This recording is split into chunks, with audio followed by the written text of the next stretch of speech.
अखिलेश यादव जी और तेजस्वी यादव बिहार से, वहीं मल्लिकार्जुन खड़गे, ममता बनर्जी और राहुल गांधी जी भी इसमें शामिल हुए।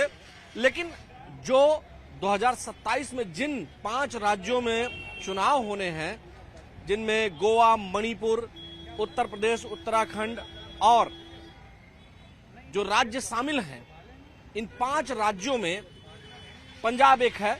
तो यानी ये जो 5 राज्य हैं, गोवा, मणिपुर, पंजाब, उत्तर प्रदेश और उत्तराखंड। उत्तर प्रदेश सबसे बड़ा राज्य है, जहां 403 विधानसभाएं हैं और आबादी नियर अबाउट 25 करोड़ है। जो उत्तर प्रदेश में जीतता है वही दिल्ली की सत्ता पे काबिज होता है और उसी का राजनीति में, भारत की राजनीति में वर्चस्व होता है। और यही वजह है कि यूपी का किला ढहाने के लिए ये सारी पार्टियां कवायद कर रही हैं, लेकिन बहुजन समाज पार्टी को उसमें स्थान न देना ये अपने आप में बड़ा सवाल है, क्योंकि बहुजन समाज पार्टी का वोट बैंक बड़ा प्लेयर हो सकता है और इंडिया ब्लॉक में बहुजन समाज पार्टी को तरजीह न देना, क्या ये इंडिया ब्लॉक के लिए खतरनाक हो सकता है या उनके हारने का कारण हो सकता है, या फिर आगे चलकर बहन जी को वो जोड़ेंगे। आम आदमी पार्टी भी इसमें शामिल नहीं हुई, लेकिन क्या ये सभी लोग मिलकर उत्तर प्रदेश में मुख्यमंत्री योगी आदित्यनाथ के फेस को हरा पाएंगे?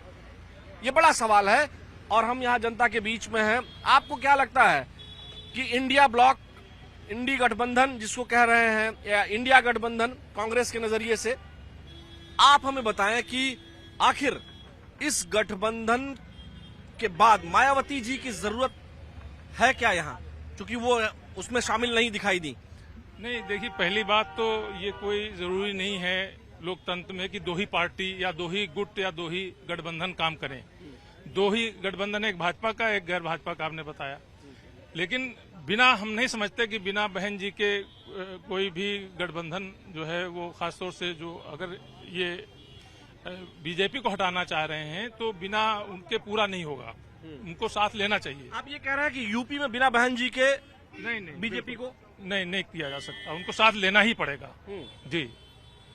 मतलब बिना बहन जी के यूपी में योगी जी से ये इंडिया गठबंधन नहीं जीत पाएगा? हाँ, देखिए, उनको नजरअंदाज नहीं किया जा सकता। बहन जी को देखिए, वो एक प्रतिनिधि हैं, एक दलित समाज के भी 25% आबादी है देश, यहाँ प्रदेश में, तो उसको ऐसे नजरअंदाज नहीं किया जा सकता। बहन जी की अपनी एक ताकत है, उनका वोट बैंक भी है, उनके लोग हैं, तो उनको ऐसे नजरअंदाज नहीं किया जा सकता। आप रहिएगा, आपके पास फिर से आएंगे। राज साहब, थोड़ा आगे आ जाएं आप।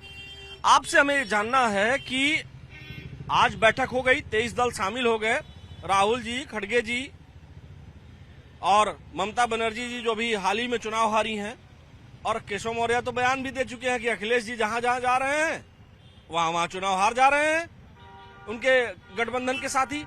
लेकिन क्या बिना बहन जी के यूपी में योगी आदित्यनाथ जी के विजय रथ को रोक पाएंगे? देखिए शुक्ला जी, यहाँ सवाल 2 पैदा होता है।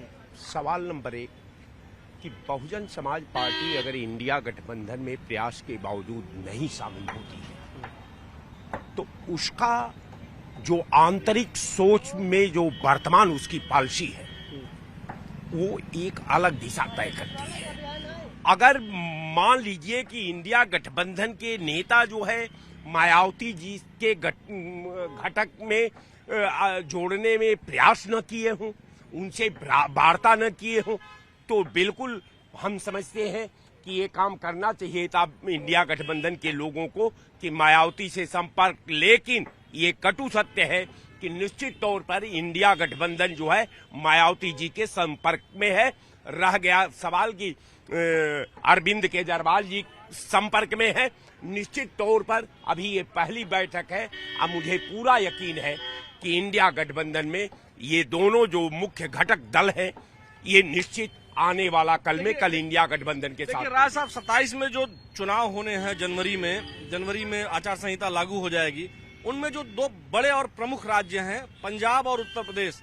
पंजाब में आम आदमी पार्टी महत्वपूर्ण पार्टी है, उनकी सरकार है इस समय आम आदमी पार्टी की, और उत्तर प्रदेश में बहन कुमारी मायावती के बिना यूपी का इलेक्शन सोचना ये कितना भी उनकी सीटें नहीं आई हो या केवल एक सीट आई हो, लेकिन उनको नजरअंदाज करके आप क्या चुनाव में जा सकते हैं? देखिए, किसी भी व्यक्ति के विचारधारा को, उसके पॉलिसी को, उसके तप को, उसके त्याग को, उसके सपने को हल्का आंकना, ये हम समझते हैं कि दुर्भाग्यपूर्ण से प्रेरित होगा। निश्चित तौर पर मायावती जी एक दलितों का रहनुमा है और दलितों को प्राथमिकता देने के लिए इंडिया गठबंधन के तमाम दल हैं जो दलितों की लड़ाई लड़ते हैं, जो दलितों को मानते भी हैं, उनको मर्यादा की नजरों से देखते भी हैं। लेकिन निश्चित तौर पर मैं आपके चैनल पर पूर्ण विश्वास के साथ कह सकता हूं कि इंडिया गठबंधन को एक एक तिनका को जोड़ने की जरूरत है। छोटे से छोटे और बड़े से बड़े लोगों को आज इंडिया गठबंधन की जरूरत है। एंड वक्त पे तिनका जो है बिखर जाता है। कई बार इंडिया गठबंधन में जो बिखराव है वो भी देखना। आपके पास फिर आएंगे हम आपके पास। सर, आपको क्या लगता है कि इंडिया ब्लॉक, इंडिया गठबंधन 23 दल बैठक करते हैं, लेकिन जो सबसे प्रमुख लोग हैं, अगर यूपी के चुनाव में मायावती जी को नजरअंदाज करते, वो भी दिखाई दिया कि वो वहां नहीं गई या उनको बुलाया नहीं गया, आंतरिक बातें क्या है ये तो वही लोग जाने, लेकिन आम आदमी पार्टी भी इसमें शामिल नहीं हुई जो पंजाब में सरकार में है। तो क्या कांग्रेस की ये हालत हो गई है कि उनको कोई महत्व नहीं दे रहा है? देखिए, आपके चैनल से मैं स्पष्ट कर दूं, कोई भी गठबंधन और कोई भी ठगबंधन नहीं चलेगा यूपी में। मैं यूपी का हूं तो मैं यूपी की बात करूंगा। यूपी में सिर्फ योगी बाबा आएंगे। जनता मन बना चुकी है, जनता पूरी योगी मोदी से जुड़ी है, जनता हटने वाली नहीं है। ये सब लोग जो इंडिया ब्लॉक के लोग एकजुट होकर के, मान लीजिए उसमें मायावती जी को अभी तक तो नहीं जुड़ी हैं, लेकिन अगर जुड़ जाती हैं तब भी क्या योगी जी को, अखिलेश जी, ममता बनर्जी जी या ये लोग सब लोग मिल करके हरा पाएंगे? वो सब सम्मानीय नेता हैं, राष्ट्रीय नेता हैं, पर योगी की तरफ से, योगी की जनता की तरफ से टाटा बाय बाय यूपी से, टाटा बाय बाय यूपी से। सिर्फ बाबा, योगी बाबा। उत्तर प्रदेश में सिर्फ कमल खिलेगा और 2047 तक खिलता ही रहेगा। आप ये कह रहे हैं कि इंडिया ब्लॉक की ये जो बैठक हुई है, ये भी योगी आदित्यनाथ जी को हरा नहीं पाएगी? कौन? बिल्कुल नहीं। योगी बाबा स्ट्रांग बाबा, कोई नहीं। बाबा मालूम है 2400 घंटा 365 दिन काम करते हैं, उनकी पूरी पार्टी काम करती है। कोई चुनाव की तैयारी नहीं, जनता के बीच में सिर्फ काम, विकास हो रहा है। जनता कहीं भटकने वाली नहीं है। अखिलेश जी तो कह रहे हैं विकास नहीं हो रहा है, राहुल जी कह रहे हैं विकास नहीं हो रहा है, वो प्रियंका जी कह रही हैं, खड़गे जी कह रहे हैं, ममता बनर्जी और सब लोग तो कह रहे हैं विकास नहीं हो रहा है। हम बंगाल में चुनाव में गए थे। हमारी 2016 में 3 सीटें थी, 21 में 77 हुई और हमने 6 महीना पहले छाती ठोक के डंके की चोट पे कह दिया था कि 200 प्लस भारतीय जनता पार्टी पश्चिम बंगाल में जीतेगी। और वहां सीटें की जीतेंगे? जनता ने, यहाँ कितनी सीट जीतेंगे? यहाँ 300 प्लस। नोट कर लीजिए प्रमोद कुमार जाटव की बात, भारतीय जनता पार्टी का कार्यकर्ता। आप जाटव हैं तो मायावती जी की तरफ नहीं जाएंगे? नहीं, मायावती नहीं। जो जाटवों का करते हैं सम्मान, जो दलितों के, अनुसूचित समाज, सफाई कर्मचारियों के चरणों को धोते हैं मोदी जी।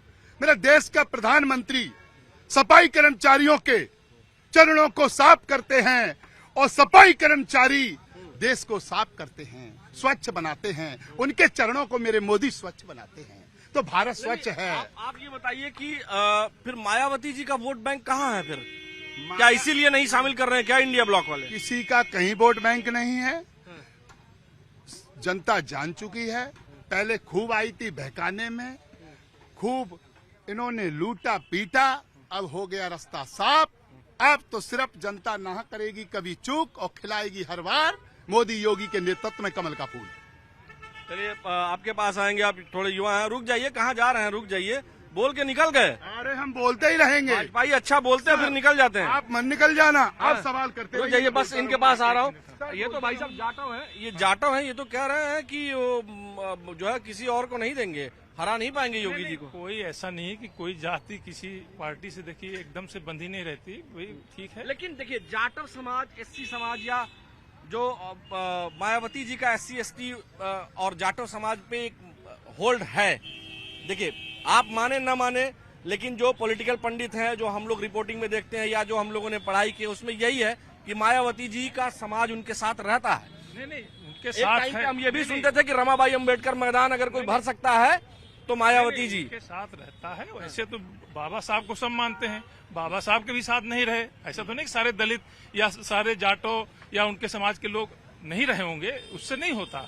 बहन जी आज भी दलितों की नेता हैं, उनको नजरअंदाज नहीं किया जा सकता। लोग चाहे लाख बात करें, और जो लोग नजरअंदाज कर रहे हैं वो नहीं, वो आप देखिएगा। देखिए ऐसा नहीं है, देश प्रदेश में देखिए लोकतंत्र में जो भी समाज हैं, जो भी जातियों हैं, उनका है भाई 25% यहाँ मुस्लिम है, 25% दलित है, ओबीसी है। आप तो मुस्लिम है जहाँ तक मैं जानता हूँ। जी हम मुस्लिम हैं। आपको क्या लगता है बहन जी को नजरअंदाज करके मुस्लिम वोट बैंक में भी सेंध लगवा रहे हैं? नहीं देखिए हम तो कह रहे हैं कि वैसी जी से भी बात करें, मायावती जी से भी बात करें, चंद्रशेखर जी से भी बात करें, और जो भी समाज अगर वो एक करना चाहते हैं सबसे बात करके सबको एक साथ ले आए।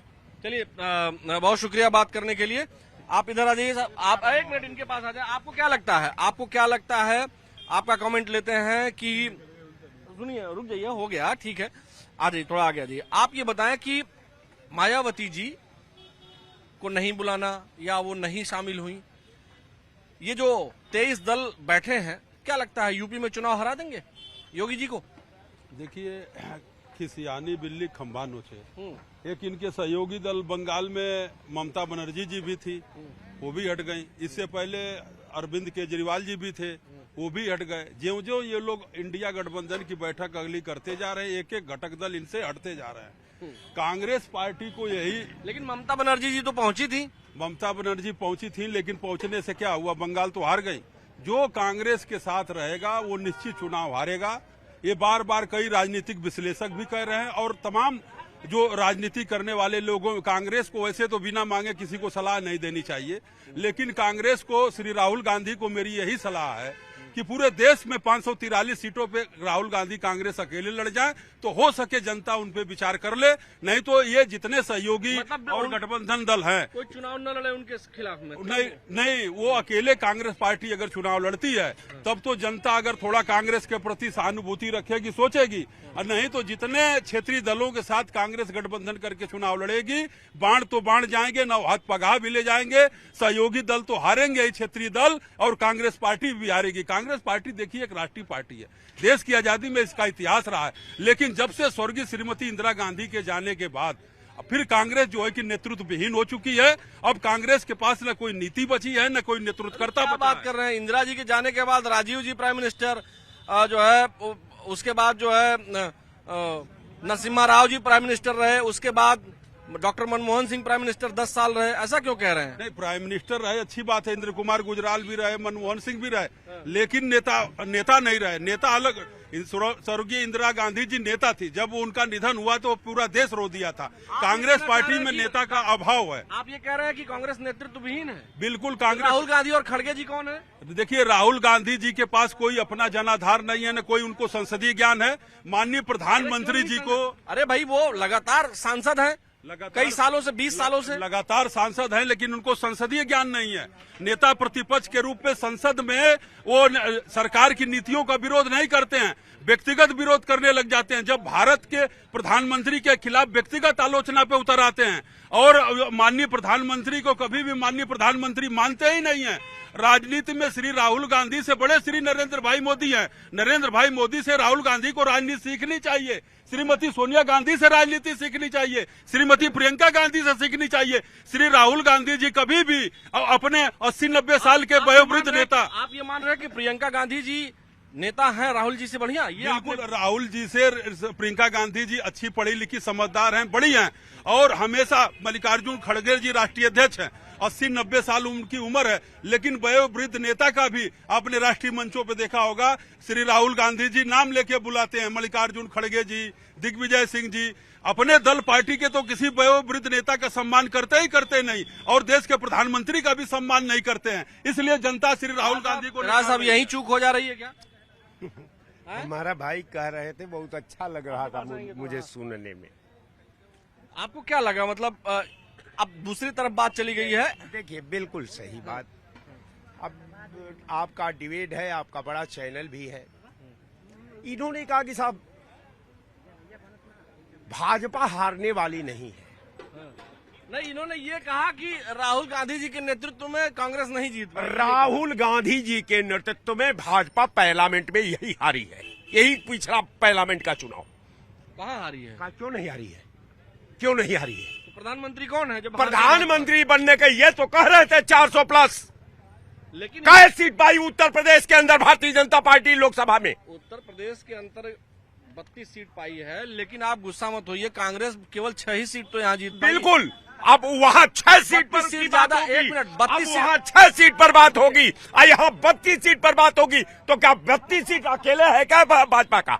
हाँ, 32 सीट तो अकेले ये बीजेपी का। हाँ, तो उसी तरह सारी सीट इंडिया गठबंधन का है। इंडिया गठबंधन नेतृत्व कर रहा था। रह गया सवाल कि आप कहते हैं कि हमारे पास नेता नहीं है। ये हम प्रधान बोल रहे हैं। बिल्कुल हाँ। प्रधानमंत्री के ऊपर सीधे व्यक्तिगत टिप्पणी करते हैं राहुल गांधी। प्रधानमंत्री सीधे देश के पार्लियामेंट में सोनिया गांधी का छीनहरण करते हैं, तमाम सांसदों का छीनहरण करते हैं, तमाम सांसदों पर टीका टिप्पणी करते हैं। वो आप बताइए, नेता है क्या मोदी जी? योगी जी को हरा पाएंगे ये सब लोग मिलके? हरा पाएंगे? हाँ, गया माघ दिन 29 बाकी साहब। हाँ। अगर मान लीजिए कि अगर योगी जी चुनाव जीत जाते हैं तो ये डेमोक्रेसी पर सवाल होगा, ये विकास पर सवाल होगा कि आखिर उत्तर प्रदेश में 10 साल के अंदर केवल दीप जलाने वाली भारतीय जनता पार्टी, जहां 93 परीक्षा को कैंसिल किया, सरकार का न कोई जिम्मेवार पर्सन आज तक इस्तीफा नहीं दिया, जिस देश की पार्लियामेंट में प्रधानमंत्री पर। आप बहुत क्रोधित हो गए हैं, थोड़ा देर आराम से। आप ये बताइए, आप कह रहे हैं केवल दीप जलाया, आपको 7 एक्सप्रेसवे बने वो नहीं दिखाई दिया? मैं गिनवा दे रहा हूँ। जी बता दें। अरे ये सब तो देखना चाहिए। देखिए, हो सकता है कई बार जनता, हम जर्नलिस्ट हैं, हम तो देख रहे हैं ना। बिल्कुल बिल्कुल। हाँ, क्या आप जो है मेडिकल कॉलेजेस को नहीं मानते हैं कि वो डेवलपमेंट है? क्या आप जो फॉरेंसिक साइंस यूनिवर्सिटी बनी है उसको नहीं मानते हैं कि वो डेवलपमेंट है?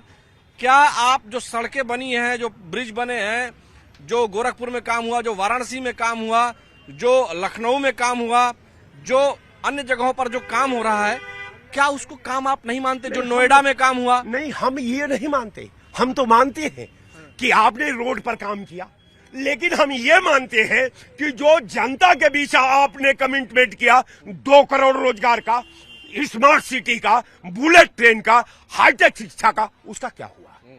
क्यों भाई, आपको क्या लगता है कि ये जो कह रहे हैं? आइए राज साहब, यहीं खड़े रहिए।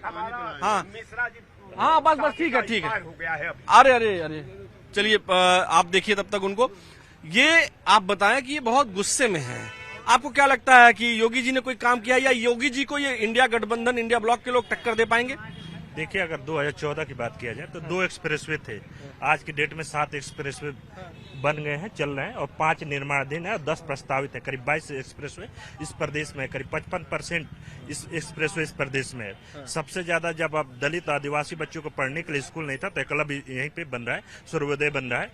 आप देखेंगे आस्था का जो पर्व, आप राम मंदिर में जो 2 लाख 2.5 लाख लोग जाते थे 2014 में, 2024 में करीब 16 करोड़ गए, 2025 में करीब 50 करोड़ गए। आप काशी विश्वनाथ का देखिएगा, जहाँ 3 लाख लोग जाते थे, अब 2024 में 11 करोड़ गए, अब इस टाइम 27 करोड़ गए हैं। आप देखेंगे मथुरा वृंदावन योजना जो आप देखेंगे, जिसको रोके थे सरकार ने, वहाँ पे सबसे ज्यादा श्रद्धालु गए। तो श्रद्धालुओं के नजरिए से ये प्रदेश सबसे ज्यादा विकसित है। कह रहे हैं राज साहब कि खाली जो है दीप वीप जला रहे हैं। अब गन्ना के किसानों की बात कीजिए, जो 1.5 लाख करोड़ रुपया जो बजट था वो नहीं दे पा रही थी सरकार। तमाम गन्ना के जितने भी वो मिल थे सब बंद किए जा रहे थे। योगी आदित्यनाथ की सरकार ने सबसे पहला ज्यादा गन्ना के किसानों को बिल दिया। 30 रुपये इसी सत्र में गन्ना का रेट बढ़ा है। जिस प्रकार से एमएसपी का रेट लगातार सरकार बढ़ा रही है, निश्चित रूप से हर आदमी खुश है इस सरकार से। बिजली जिस प्रदेश में नहीं आती थी, 8 घंटे 10 घंटे आती थी, उस गाँव में 20 घंटे की बिजली जा रही। निश्चित रूप से खाद पानी, दलित शोषित वंचित सबके लिए सरकार ने काम किया, छात्रों के लिए काम किया। निश्चित रूप से योगी आदित्यनाथ की जो रिपीटेड सरकार है, 37 साल में कोई लोग कहते तो सरकार नहीं आती थी, मगर योगी आदित्यनाथ की सरकार है। तो जिस प्रकार से जनता ने आशीर्वाद दी है, निश्चित रूप से आगे भी जनता आशीर्वाद देगी। जिस प्रकार से भर्तियों में 9 लाख का से ज्यादा भर्ती हो गई, मगर कहीं भी भ्रष्टाचार का 1 रुपया का दाना नहीं लगा। पहले सरकार भर्ती जो आज और ये तो भ्रष्टाचार इधर आइए इधर आइए समस्याओं को लेकर चलती थी, और जिस प्रकार से हर भर्ती को हाई कोर्ट में पहुंच जाता है, तो निश्चित रूप से सरकार ने उसको अभी हटाया। आज जब हम बात कर रहे हैं तो 30,000 पुलिस की भर्ती की परीक्षा आज हुई है। मुख्यमंत्री ने सुबह सुबह शुभकामना वगैरह दी थी। आपको क्या लगता है, ये राय साहब अभी जो बोल के गए, वो तो कह रहे हैं कि योगी जी अगर जीत जाएंगे तो लोकतंत्र वगैरह पे सवाल उठाने लगे। आपको क्या लगता है, उन्होंने कोई काम नहीं किया है? हमें डर लगता है इस विपक्ष से। हम जीत पे जीत रहे हैं, और जे मालूम है इनको अटैक ना पड़ जाए। अभी आप कह रहे थे, अरे मानो कहीं जनता ने निकाल दिया है इनको, इनकी तुष्टीकरण की राजनीति को। जनता के जो जनता चाहती है वो मेरे मोदी और योगी करके दिखाते हैं, और जमीन पे उतर के दिखाते हैं। आप भाई साहब आप बताइए, क्या लगता है अगर इंडिया गठबंधन जो आज बैठक वगैरह किया है, तो उससे कोई फायदा होगा? योगी जी को चुनाव हरा देंगे वो? देखिए, इंडिया गठबंधन अपनी कुछ कमियां अगर दुरुस्त कर ले तो आज की जो शासन सत्ता है, इधर देखिए, आज की जो शासन सत्ता है, प्रेशर से, पावर से, हर तरीके से जिस तरह से इस्तेमाल करके चुनाव को हैक करने का प्रयास करते हैं, इसमें बड़ा तबका एक है, ये है जो सवर्ण वर्ग, ब्राह्मण वर्ग, ये अपने आप को इस सरकार में अब छला हुआ महसूस कर रहा है। अब स्थितियां समाज की ये हो गई हैं कि जैसे जात के आधार पे, निश्चित रूप से मैं ब्राह्मण हूँ। क्या नाम है? पवन पांडे मेरा नाम है। कहाँ के रहने वाले हैं? हम आजमगढ़ से रहने वाले हैं। अच्छा। अब स्थितियां ये है कि लोग अपने आप को छला हुआ महसूस कर रहे हैं कि हमने राजनीति को एक दिशा दी, हमने बीजेपी को एक प्लेटफॉर्म दिया, लेकिन बीजेपी कहीं न कहीं अब जात के हिसाब से न्याय करती है। ये यहाँ नहीं, यहाँ तो 20 लोग डिबेट करने वाले आपको मिल जाएंगे, बीजेपी से भी, सपा से भी, कांग्रेस से, बसपा से। लेकिन जो ग्रामीण अंचलों में जो चट्टी चौराहों पे जो चर्चा चलती है, वो ये चलती है कि आज किसी के मामले में अगर कोई मामला हो गया तो उसमें जात पहले देखी जाएगी, तब उसके बाद उसके साथ न्याय होगा। ये बीजेपी कर रही है। अच्छा। और एक बड़ा तबका, आप बताएं कि आपको क्या लगता है कि योगी जी इंडिया गठबंधन से जीत पाएंगे? ये देखिए चुनाव के ऊपर डिपेंड करता है, और अभी भी कुछ कहा नहीं जाता। आपको इधर आ जाइए, आपको क्या लगता है कि योगी जी जो है इंडिया गठबंधन जो अभी बैठक किया है, उसमें मायावती जी को नहीं शामिल किया, केजरीवाल जी शामिल नहीं हुए, आम आदमी पार्टी, तो आपको क्या लगता है कि मतलब इन सब के बावजूद जीत पाएंगे योगी जी से? देखिए, इंडिया गठबंधन 24 में यहाँ हाफ किया था भाजपा को, और 27 में साफ कर देगा। निश्चित तौर पर 27 में अखिलेश यादव के नेतृत्व में समाजवादी पार्टी की सरकार बन जाएगी। आपको क्या लगता है? कह रहे थे ईडीए हो जाती है इंडिया गठबंधन। अरे नहीं, ये कह रहे 24 में साफ कर दिया था, तो इसका मतलब ईडीए हैक कर लिया था अखिलेश यादव जी ने 24 में। और क्या ईवीएम 24 में हैक कर लिया था ना। फिर ये लोग बस वही बात डाल देते हैं, अगर जीतेगी तब भी विपक्ष घेरता है, हारेगी तब भी विपक्ष घेरता है। मतलब समझ में नहीं आ रहा है, दाल काली है या दाल में कुछ काला है। गुरु, आपकी टी शर्ट बहुत पीली है। बिल्कुल बिल्कुल, इसी तरह भगवा हर जगह दिखेगा। ये टी शर्ट पीली है। बिल्कुल। इधर थोड़ा आगे आ जाओ। ये भाई साहब कह रहे हैं कि जो है भाजपा को साफ कर देंगे। आपको क्या लगता है, इंडिया गठबंधन मिल करके योगी जी को चुनाव हरा देगा? देखिए, मैं पहली बात तो ये बता रहा हूँ, योगी जी को हराने वाला इस जन्म में तो अभी पैदा नहीं हुआ है। जब तक योगी जी जिंदा है, इस जन्म में उनको हराने वाला अभी कोई पैदा नहीं हुआ है। और अगर पैदा होता है तो फिर उसका निपटारा हम लोग करना जानते हैं। जैसे बांग्लादेश का निपटारा करवा दिया, ठीक है, मतलब दिल्ली का निपटारा। जेनजी हो क्या? जेनजी नहीं, जेनजी नहीं। वैसे डेट ऑफ बर्थ नहीं पूछना चाहिए, धीरे से हमारे कान में बता दो कितना है डेट ऑफ बर्थ। 2001। हाँ, जेनजी हैं ये। 1997 से 2012 के बीच में वो लोग जेनजी हैं। नहीं, जेनजी तो नहीं, एक सनातनी है हम, जो सनातन का साथ देते हैं। सिर्फ सनातन के लिए सब अच्छा, एक ये है। भी नहीं पूछना चाहिए, लेकिन ये पूछ लेना कौन जात के हो? यूपी। राठौर। राठौर राठौर माने ठाकुर? नहीं, क्षत्रिय राठौर, सूर्यवंशी, राजपूत दलित राठौर। हो? नहीं, राजपूत राठौर, ओबीसी। ओबीसी हो? तो अखिलेश जी तो कह रहे हैं पीडीए की जीत होगी, पिछड़ा दलित अल्पसंख्यक। नहीं नहीं, परिवारवाद है वो, पिछड़ा दलित नहीं, वो परिवारवाद है, हैं? परिवारवाद। तो आप तुम्हें क्या लगता है कि मतलब जीत जाएंगे ये लोग? ये लोग, इन लोगों का सपना जो है ना, मुझे अच्छा लगता है। कभी भगवान आ जाते हैं, कभी हनुमान आ, कभी कृष्ण आ। मेरे को सपने देखने वाले लोग बहुत अच्छे लगने लगे हैं। कौन देखता है सपना? अखिलेश जी। अरे नहीं, ऐसा ना कहो यार, बिल्कुल भाई वो भी नेता हैं। अरे तो नेता है तो सपने मत देखो ना, हकीकत करो। आप कब हकीकत करेंगे बताइए? 27 में वो तो चले कह रहे हैं जाएंगे। कि 24 में, अखिलेश जी ने तो कहा 24 में हरा दिया हमने। बोला तो वो हैक करके बता रहे थे, मान ही नहीं रहे थे वो। इस बार भी नहीं मांग, जैसे बांग्लादेश में नहीं मान रहे, पश्चिम बंगाल में कहाँ मान रहे कि जो है सही चुनाव हुए हैं। उनका तो बस ये था मोहर लगवा के किताब डलवा, जैसे पहले डिब्बा गायब हो जाते थे। और क्या, पहले गायब हो जाते थे डिब्बे, पता ही नहीं चलता था किसका वोट पड़ा किसका नहीं वोट पड़ा। अब कम से कम दिखता तो है कि अंगूठे का कितना दाम है। जो एक अनपढ़ गंवार भी होगा ना, उसका भी अंगूठा बोलता है आज 2026 में। और 27 में देखना चेहरा बोलने लगेगा। ये कहना चाह रहे हो कि जहाँ जीत जाते हैं वहाँ खुद जीतते हैं, वहाँ कहते हैं सही है, सही है। और जब बीजेपी जीतती है तो कहते हैं हैक कर लिया, ईवीएम हैक कर लिया। चलो समझ में नहीं आ रहा। शुक्रिया बात करने। फिर भी लास्ट में बता दो कौन जीतेगा? 27 में बाबा आ रहे हैं। मैं एक एडवाइस देना चाहता हूँ आपके चैनल से, क्योंकि आपका चैनल हमें अच्छा लगता है। इस बार अखिलेश जी, अच्छा लगता है तुम्हें? बिल्कुल, सबसे पहले चेहरा उठाने वाला हमारा न्यूज 18 ही है भैया जी। आपको एक एडवाइस देके जा रहा हूँ, अखिलेश जी तक पहुँचा देना, कृपया करना। इस बार आप चुनाव ना लड़ें। जो आपके गरीब बच्चे हैं, जो आपके क्षेत्र का माहौल है, उस पे वो पैसा लगा दे, चुनाव पे ना लगाए, ताकि इस बार आपको बहुत बुरी चोट मिलने वाली है। अगर इस बार आपने अपना पैसा लगा दिया जनता पे या समाज पे, तो अगली बार का आपका चांस है, वरना 47 तक भूल जाओ, फिर एक दूसरा जन्म लेकर आना। देखिए, ये जनता है, जनता का जो मन होता है वो कहती है। फिलहाल इंडिया गठबंधन की आज बैठक हुई और वहां बीएसपी से कोई शामिल नहीं हुआ, आम आदमी पार्टी से कोई शामिल नहीं हुआ। हालांकि 23 दल बैठे, लेकिन जनता के बीच में जब हमने ये बात रखी तो जो लोगों ने कहा उसको आपने ध्यान से सुना। उत्तर प्रदेश में 2027 के चुनाव में माहौल इसी तरह का बन रहा है। सभी लोग किसी न किसी दल से संबंधित होते हैं, क्योंकि उत्तर प्रदेश में राजनीतिक माहौल और राजनीतिक चर्चा परिचर्चा हर व्यक्ति करता है, क्योंकि ये उत्तर प्रदेश है। यहाँ हर व्यक्ति के पास एक आंसर है और उस आंसर में वो जातीय आंसर हो सकता है, वो जातीय एंगल हो सकता है, वो डेवलपमेंट का एंगल हो सकता है, वो शिक्षा का हो सकता है, वो रोजगार का हो सकता है, वो धर्म का हो सकता है और राजनीतिक धर्म का भी हो सकता है और राजनीतिक जागरूकता का भी हो सकता है। तो इन सभी मुद्दों पर चर्चा करने के लिए हम यहाँ आए और लोग जो कह रहे हैं वो आप सुन रहे हैं। इसी तरह से हम आपको सुनाते और दिखाते रहेंगे सबसे बड़ी बहस में। फिलहाल इतना ही। मुझे यानी आलोक शुक्ला को अपने वीडियो जर्नलिस्ट सहयोगी उपेंद्र यादव के साथ दीजिए अनुमति। नमस्कार।